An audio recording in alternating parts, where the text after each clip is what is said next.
బత్తగాడు ఏంటే? నాకీ మీకోసం ఒక ప్రేమ లేఖ రాసింది.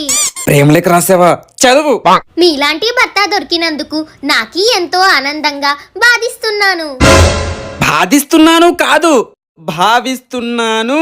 మీలాంటి భర్త దొరికినందుకు నాకీ ఎంతో సున్నం చేసుకుంది. పుణ్యం చేసుకున్నాను. మీరు ఎప్పుడు ఇలాగే పడి కాలాల పాటు చచ్చి బతకాలి. చచ్చి బ్రతకాలి కాదు, చల్లగా బ్రతకాలి.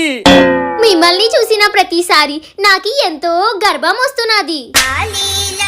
గర్వం వస్తుంది కాదు, గర్వం వస్తుంది. మీకి ఎల్లప్పుడు ఇలాగే నాకు బండగా ఉండాలి. బండగా ఉండాలా? అండగా ఉండాలి. భర్తగాడు నాది లేక ఎట్లా ఉన్నది? బహు అద్భుతంగా ఉన్నది.